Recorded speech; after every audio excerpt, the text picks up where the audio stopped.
Hello, my name's Laura Waterfield. I'm presenting my mini literature review on the future of instructional design for education 5103. My research started off with a quote from Tony Bates, who said, "In general, online students need more self-discipline in studying and a greater motivation to study to succeed.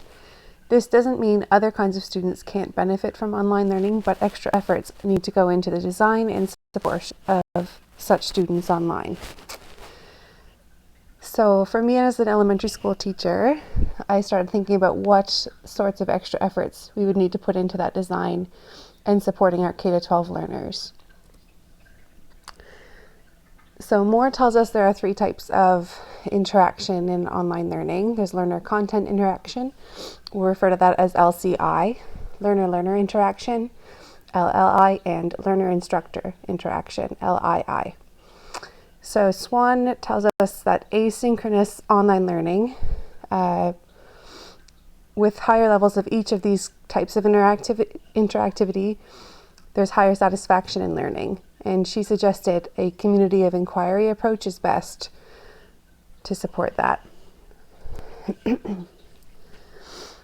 So LCI, learner content interaction.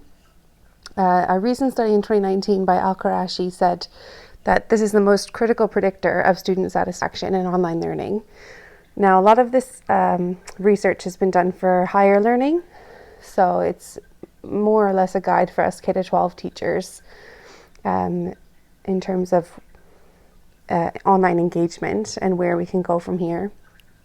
In 2010, Dixon did a study saying, in the end, there's no particular activity that will automatically help students become more engaged in online classes.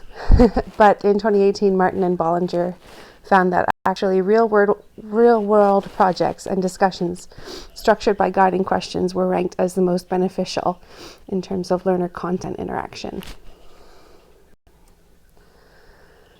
For learner-learner interaction, LLI, Swan in 2001 found that higher levels of cooperative group work meant that students perceived lower learning levels, while higher discussion actually increased the perceived level of learning.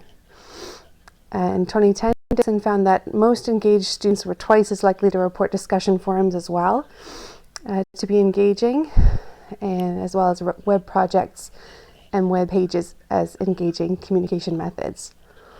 Martin and Bollinger also found that icebreaker discussions and collaborative work using online communication tools were the most beneficial, but overall, learner-learner engagement strategies were the least valued by learners. And Al-Qurashi also found that this type of interactivity was the least significant predictor of learner satisfaction.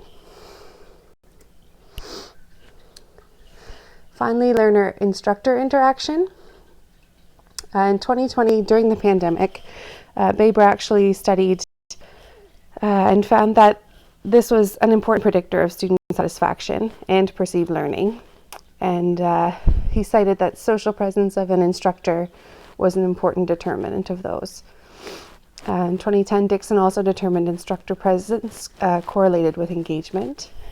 And in 2018, Martin and Bollinger found that providing rubrics for assignments, sending email reminders, and regular announcements were rated most beneficial, and that these strategies were most valued for engagement by online learners.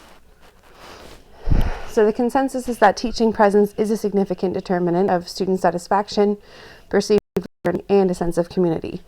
And that's from Garrison's online Communities of Inquiry review in 2007. Some other factors that I noticed through the research was that self-efficacy came up a little bit.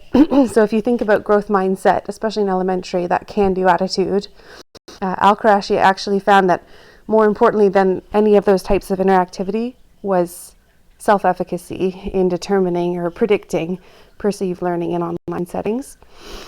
So as an elementary teacher, that could be really important to your learners online. Martin and Bollinger also found that inexperienced online learners valued informal discussion lounges and regular messages and announcements from the instructor, higher than more experienced online learners. And Baber found that motivation, course structure need to be studied further. So obviously there's a big gap in the research for K-12 learners, especially for online or hybrid different modes of learning. So future research will be necessary for interaction and course structure for those learners, along with motivation and self-efficacy. Thanks for listening.